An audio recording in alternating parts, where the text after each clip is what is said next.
But Newton's theory, unlike such theories, was rendered probable by the evidence because it was a very simple theory, in other words, satisfying the third criterion. In this case, there was no relevant background evidence, because there was no evidence outside the scope of theory making probable any explanatory theory. For example, there was no theory of electromagnetism with which Newton's theory might fit or might not fit. There were no theories outside the theory of gravity with which a theory of gravity had to fit. Hence, Newton's theory was very probable on the evidence available in the 17th century because it satisfied the criteria which I have described.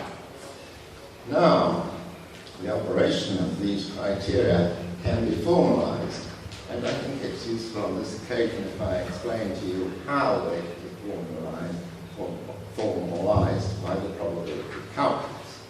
But it's not essential that you understand that this way that I'm going to describe to you, but it does help, I think, to connect it with the rest of science. So, I hope you can all see this. I hope that you can, even at the back, can you? With luck? Right. What I'm going to describe to you is basis theorem. The probability calculus is a calculus for assessing the probabilities of one hypothesis on the evidence of another hypothesis. And thus, for any small letter, E or E or H or whatever,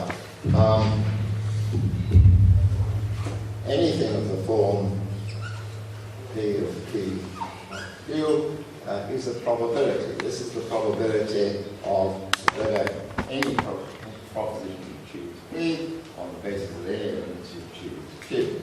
Might be the probability that the moon is made of blue cheese on the evidence that humans are often deceived. That has a certain value. Sorry, that has a certain value. Right. Now, for our purposes, we are interested in the probability of a hypothesis, whether a scientific hypothesis or an inanimate hypothesis, on the basis of certain generally observed phenomena. So H is going to represent a hypothesis. Evidence is going to represent the evidence relevant to the hypothesis by means of which we're assessing it, and K is going to represent the background evidence outside the scope of the hypothesis, evidence it doesn't purport to explain, but which is relevant to assessing its probability. All right, well, what the basis theorem, which follows from the axioms of the calculus, says is the probability of our hypothesis on E, the new evidence, and H, the background evidence, is equal to the probability on if H is true and the background evidence is so-and-so, that you would observe E multiplied by the probability that the hypothesis would be true if you didn't have the new evidence, merely the background evidence, divided by the probability on the background evidence you would get these observed phenomena anyway. This is called the posterior probability of H, because it's probability post, after you've got this new evidence. This is sometimes called the likelihood of H, that I think is a bit of a misleading term. I prefer to call it the predictive power of H. This is the prior probability of the hypothesis, its probability in advance of given B. And this is the probability of E anyway, whether or not the hypothesis is true, merely on the evidence of the background evidence. All right. Now, this P of E on K, the probability that you would get the observed evidence, whether or not the hypothesis is true, is, by another theorem of the calculus, equal to this. It's the probability that you would get E on the background evidence if the hypothesis is true and if the hypothesis is false. That is to say, it's the probability you would get it if the hypothesis is true and if if the hypothesis is true, you would get it. That is to say, this merely repeats that, plus the probability that if the hypothesis is false, if not H, this is going to be not H, if the hypothesis is false, merely on the background evidence, you would, this is the probability that the hypothesis is false, multiplied by the probability that if the hypothesis is false, you would get E. Well, you can digest that in your own time unless you're very familiar with it.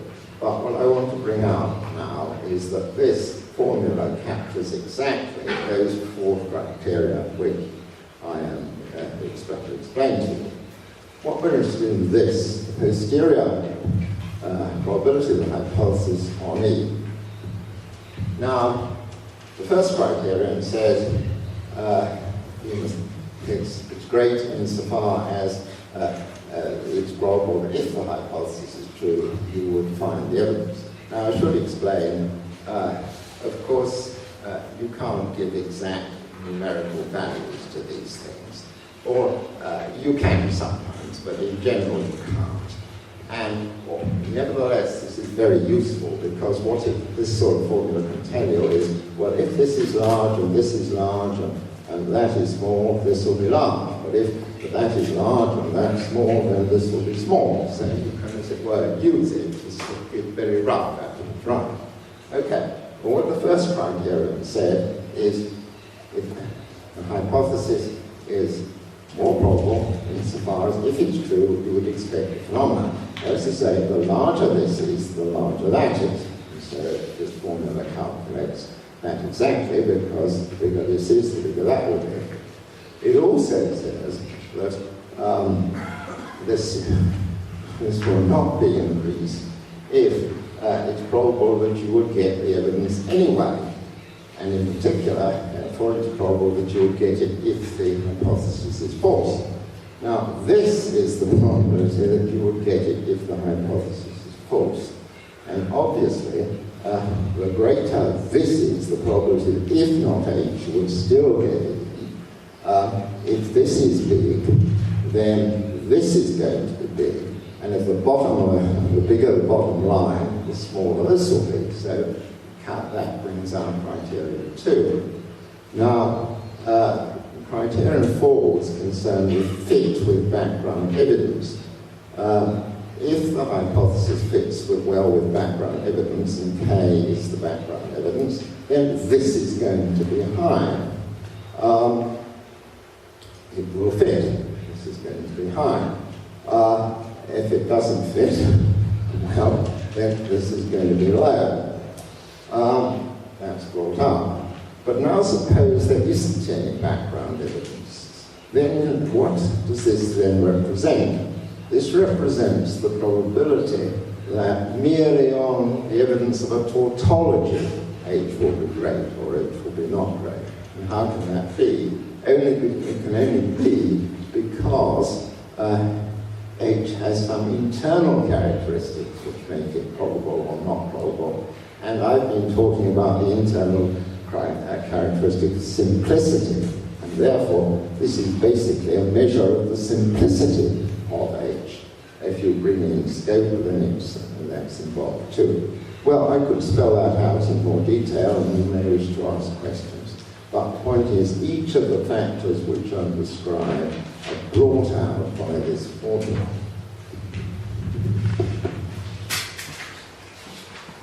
Okay.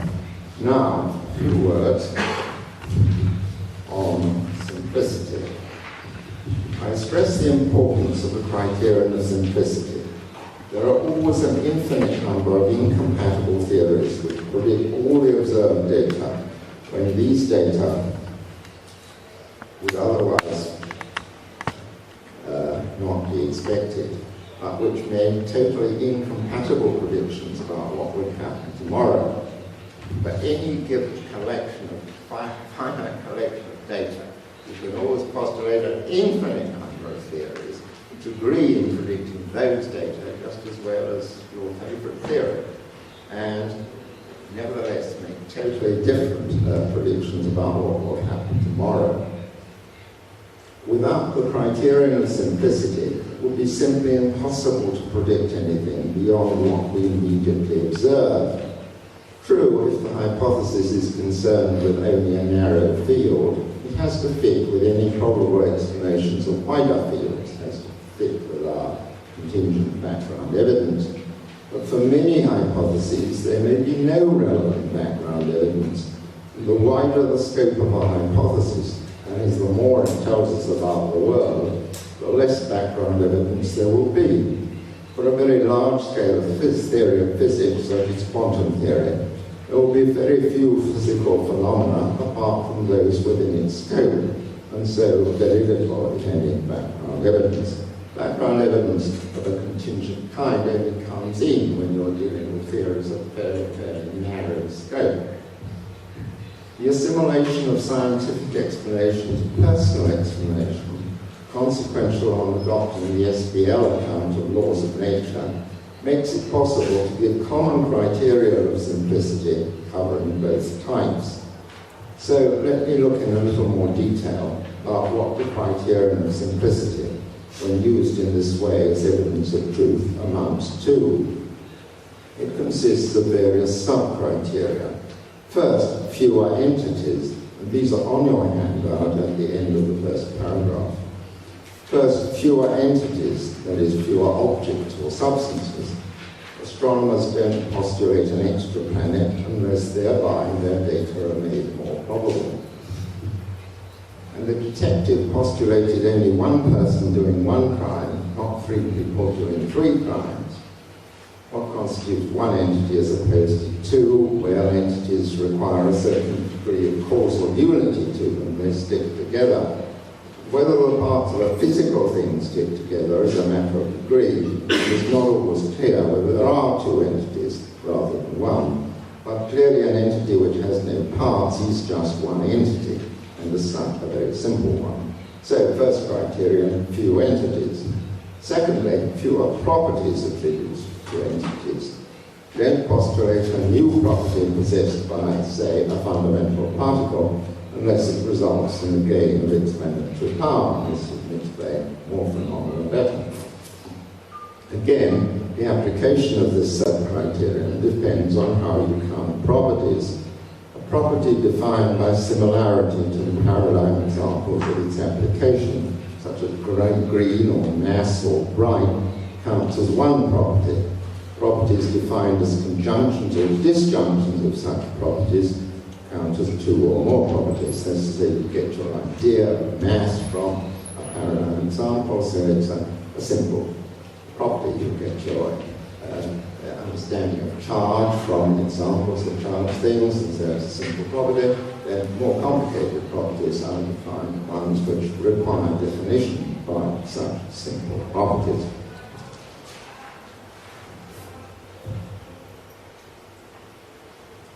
Among the properties of objects are their powers and liabilities, purposes and beliefs.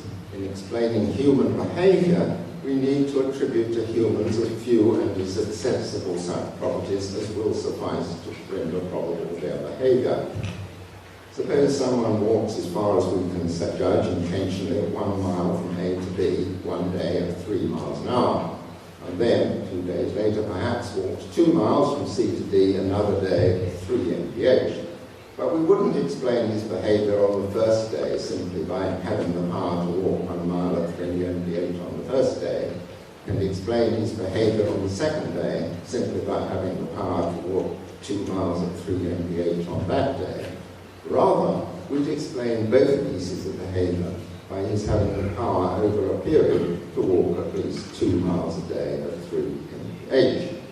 Since both previous powers follow from one equally accessible property, we attribute the latter to the person, and so we believe that in virtue of having the more general power, that person will be able to walk at least 2 miles at 3 mph on other occasions.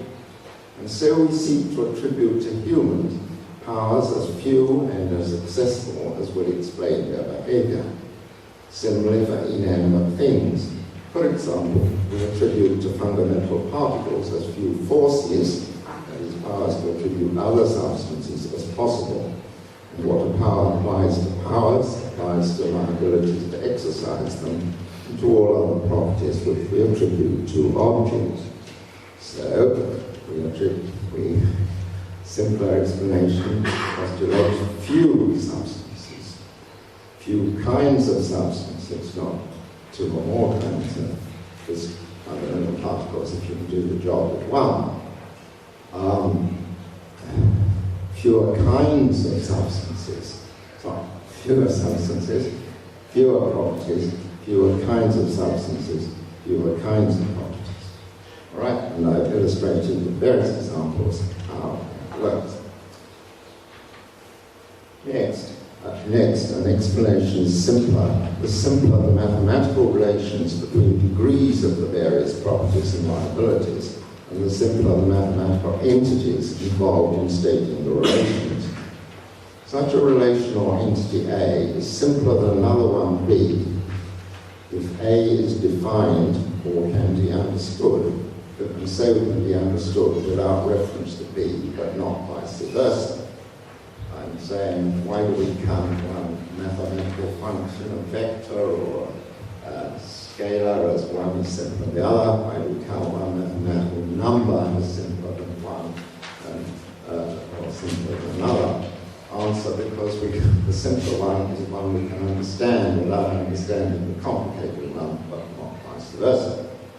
For this reason, multiplication is a more complicated relation than addition. You can understand addition without understanding multiplication. You can't understand multiplication without understanding addition. Powers are more complicated than multiplication, vectors are more complicated than scalars, large finite integers are more complicated integers than small ones. You can't understand 5 except as 4 plus 1, but you can understand 4 plus 1 without understanding the relation of 5. And as their name implies, complex numbers are more complicated than real numbers are more complicated than rational numbers are more complicated than integers. So, an explanation which explains the pressure exerted by gas on the walls of a container is simpler if it makes this depend only on 3 other quantities: the volume of the container, the temperature of the gas, and the constant varying with the kind of gas, rather than 4 other quantities. And it's simpler if the relation it postulates is just multiplication, as in the Boyle-Charles law.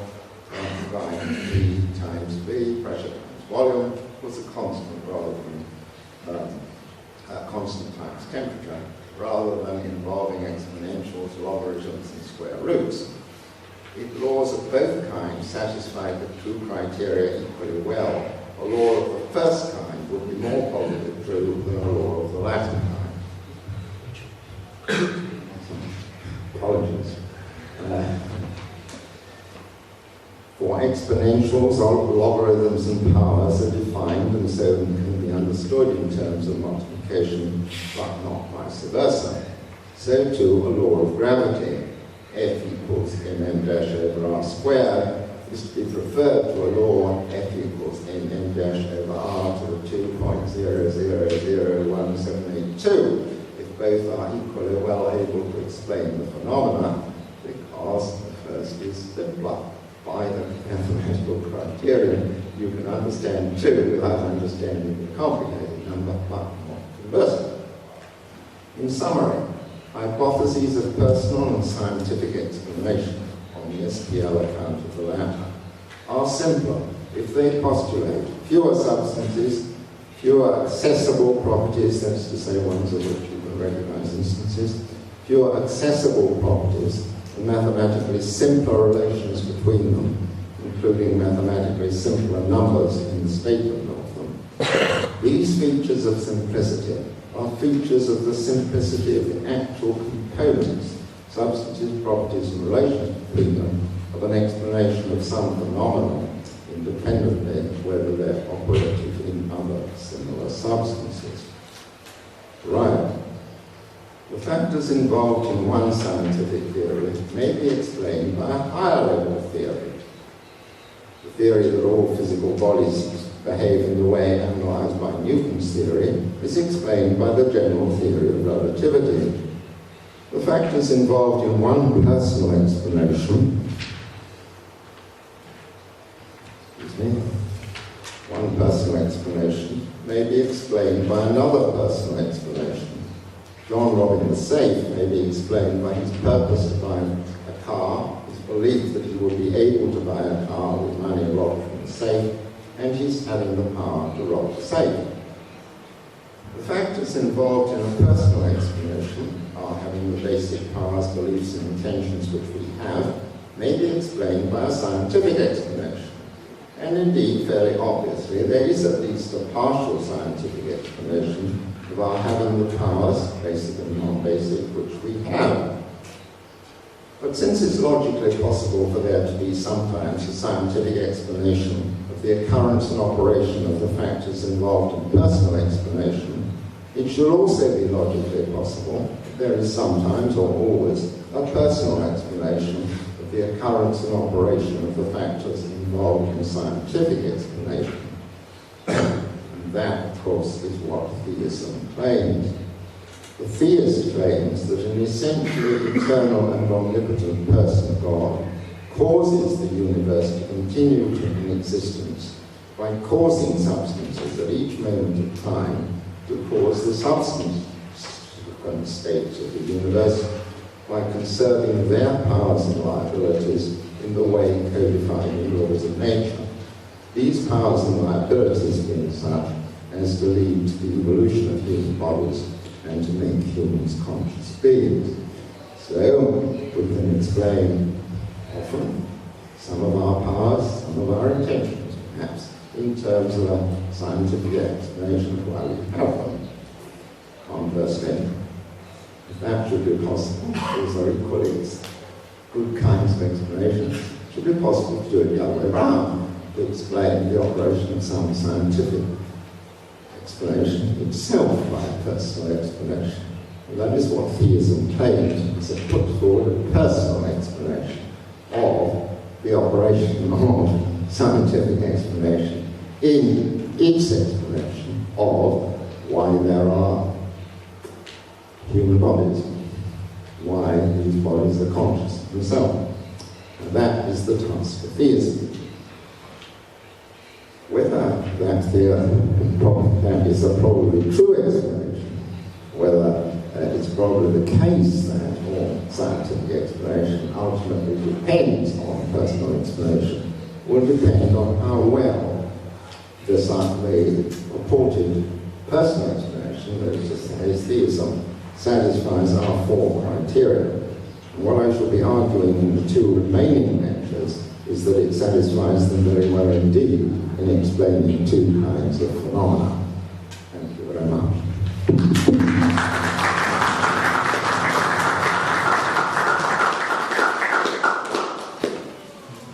Muito obrigado. Muito obrigado, professor Swinburne. Então vamos ao debate. Nós temos mais ou menos 21 minutos. Né? Então, se quiser fazer perguntas, Ilan, por favor. Vou passar para você. Vou ficar aqui.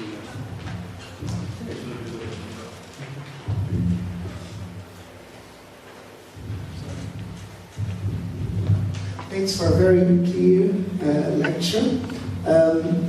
I was just wondering that, thinking of what I'm going to talk tomorrow, I was wondering that if we have empirical, inductive arguments for the existence of God, this might, at least for the head of some people, imply that the existence of God is contingent. Now, this is, of course, this can be countered by saying, for instance, that you can have some kind of a posteriori yet necessary judgment about the existence of God. But I'll be interested in hearing, if possible, whether you can get a result like that, that the existence of God is necessary yet a posteriori through probabilistic arguments, and if this is the way, I was wondering if this is the way you would like to go, or whether you would be happy to bite the bullet and say that the existence of God is contingent. Thanks. Thank you. That takes us into a lot of difficult territory, which I think I would be unable to expound in 2 or 3 minutes. But what I can certainly say is that I believe that there is a God is a logically, I emphasize, logically contingent proposition. That is to say, the negation does not entail a contradiction. My own view is that the kind of metaphysical necessity which has been put forward to explain such phenomena as water is H2O is itself reducible very quickly to logical necessity. We can talk about that at another time, but that is vital. That being the case, it follows that in that sense of metaphysical necessity, the kind of metaphysical necessity that Kripke and Putnam are on about, a posteriori metaphysical necessity, the existence of God is metaphysically contingent.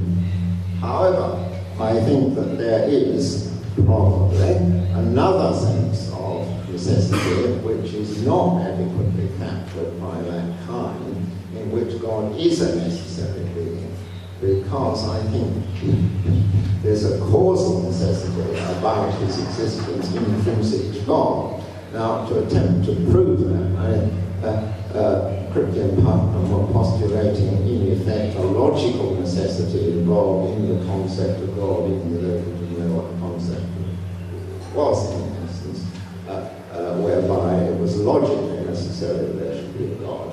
I don't think that, and I don't think that's a debate for theism either, because I don't think very highly of deductive logic in the sense that I don't think there are eternal propositions wandering about in the heavens which dictate what things must hold on earth. I think that logic, the sense of deductive logic, is simply our human rules for which sentences make sense or not. And therefore it's not a very big discovery that the sentence, there is no God, makes sense. What's interesting is whether it's true, whether or rather in the case of the sense there is a God, whether it's true, and whether in some other than logical sense it has to be true. And I think there is that sense, and I think that is because it's a causal sense intrinsic to the being of God, not to the concept, the being of God, that he has to exist. Now, to explain that and justify that would take another lecture. I just put it on the table.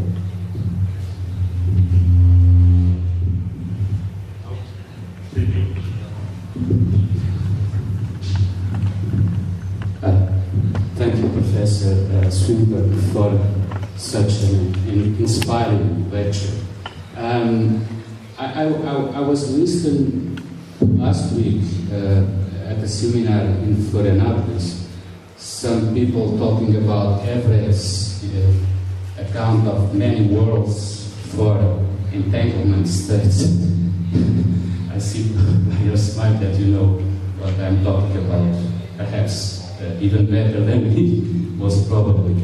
And I was wondering here if your account of simplicity in science, the relation between scientific laws and scientific hypotheses, can account for this kind of theories, scientific theories, which presuppose not such a simple state of matters. If you see the many worlds presuppose a lot of worlds and a lot of confusion and a lot of entanglements. So that's the question. Yes.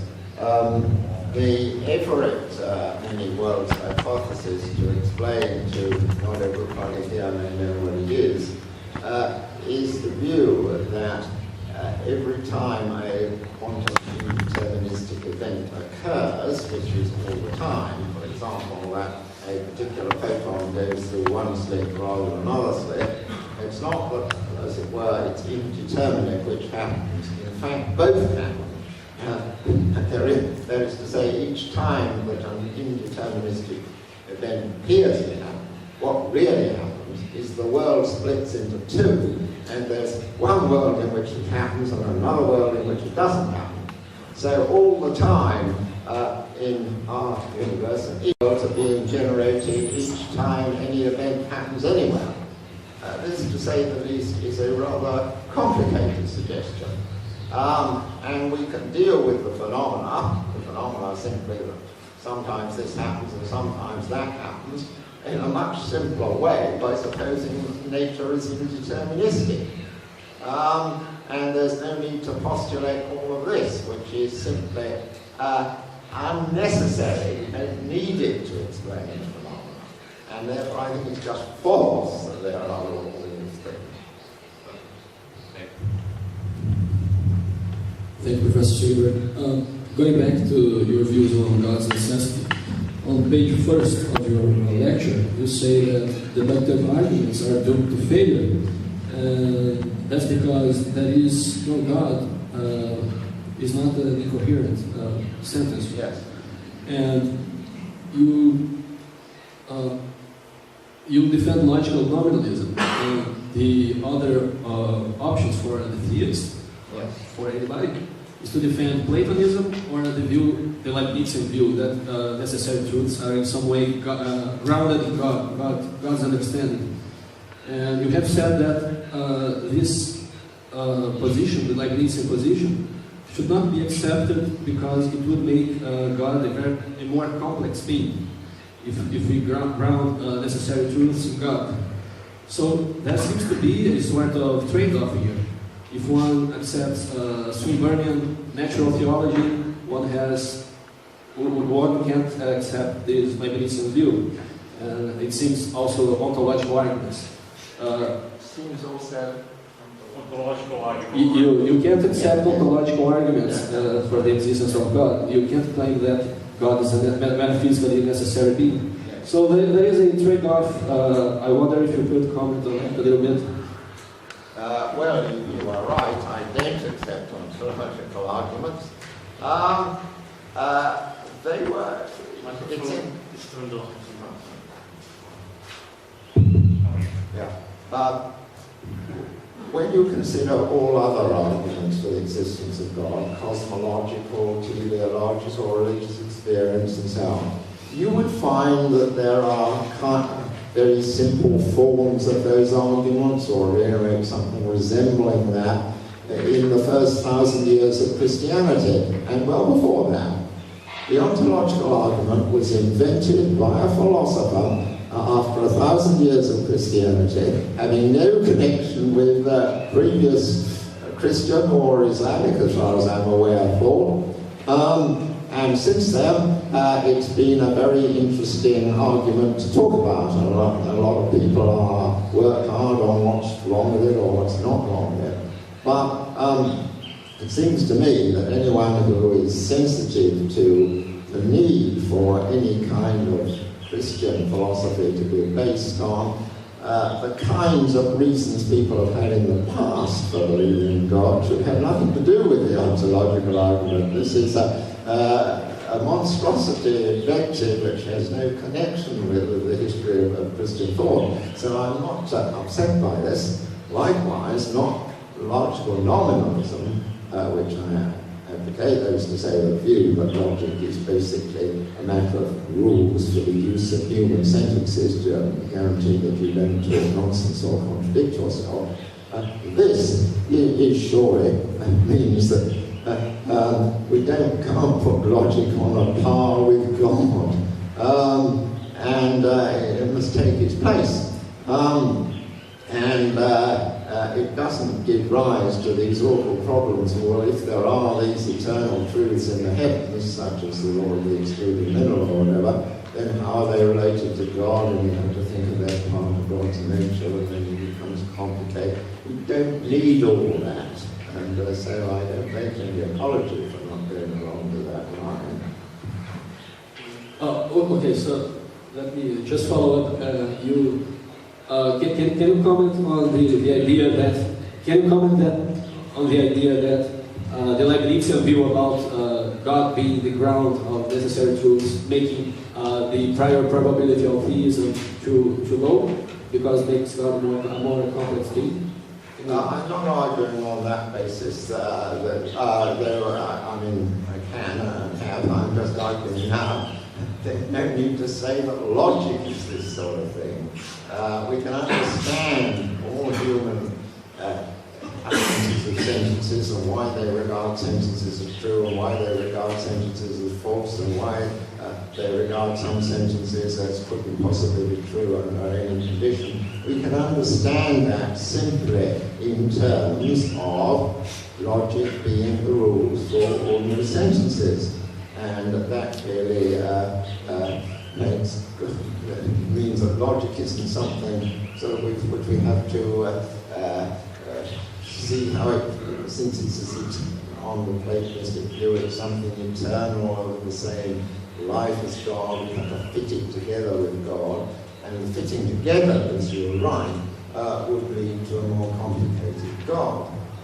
But we don't need to get to that stage. It's just we can make sense of it without it going on. Nelson?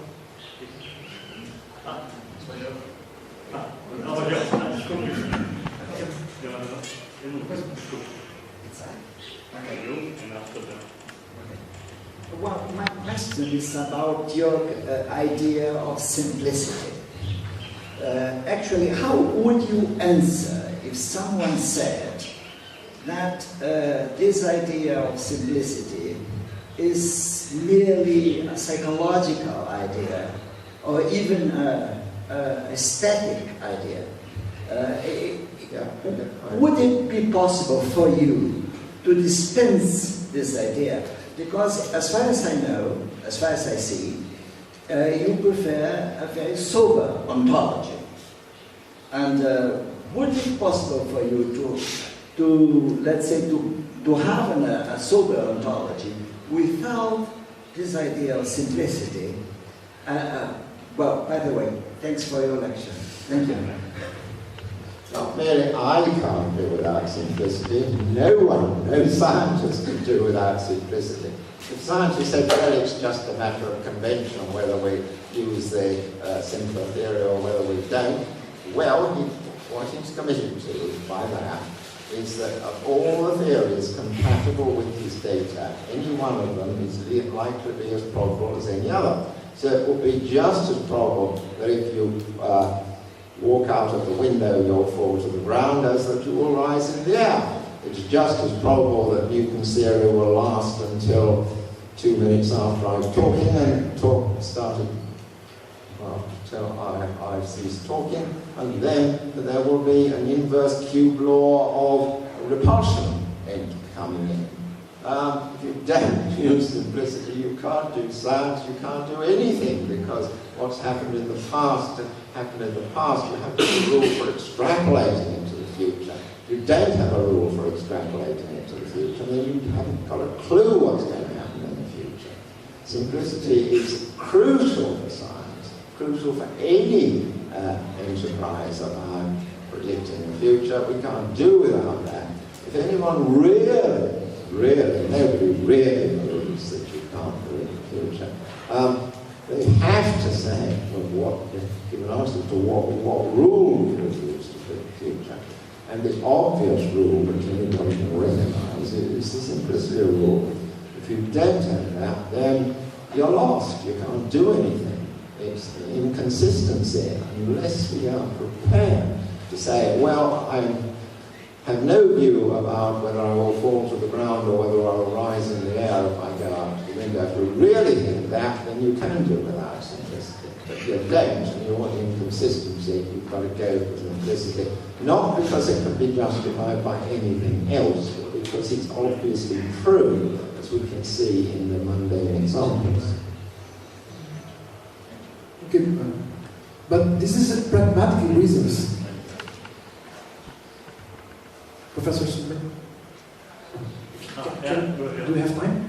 Yeah. No, it's the same question. But we need some epistemic account to see the connection between simplicity and truth.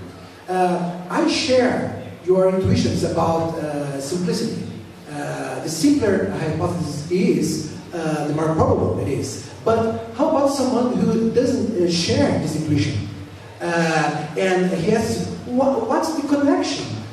Why simplicity is a sign or indication of truth? And so I don't see this account. Well, what you're asking for is some more ultimate principle from which it will follow that simplicity is evidence of truth. My answer is there isn't any more ultimate principle. You can see it from the particular examples that it is. You obviously think that if you walk out the window of the first floor building, you'll fall to the ground and not rise in the air. But if you ask yourself, why do you think that? It's quite compatible with everything that's happened in the past that you'll rise in the air. It's only if you suppose that the best explanation of what's happened in the past is the simplest explanation, and therefore in the future you will fall to the ground. Only there do you have a reason. In all matters you can justify A by B, B by C, C by D, but in the end the only way you can justify the final principle is by seeing that it's obviously true from the manifest examples, and this is it. That simplicity as evidence of truth is so fundamental that it can't be justified by anybody else. And many people say they can do without it, but if they really face up to it, they can't. And some scientists find it very difficult to accept that there is a fundamental a priori element in science. But there is, and they just got to face it.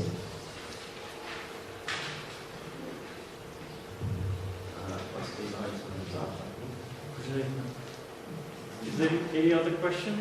I have. Oh, I'm sorry. Very good. One of the classical attributes that people ascribe to God since medieval times is aseity. And if you understand aseity as the quality that means that everything else apart from God depends on God, it seems that logical truths and mathematical truths and moral truths would all depend on God. And it seems that your analysis of God would rule out such a property like aseity. What do you think about aseity? I certainly believe in a divine aseity. I think that it's one aspect of what I was referring briefly to. I think the necessity of God's existence is something internal to himself. But as well as that, what you are rightly attributing to God is not merely aseity, but being responsible, but being the cause of all other things, and the other things don't have aseity. I'm very happy with that. But the question is, what are these other things, and whether, as it were, logical, so-called logical truths are eternally existing things, or whether they're just rules that humans have invented, which enables us to use our language in a comprehensible way.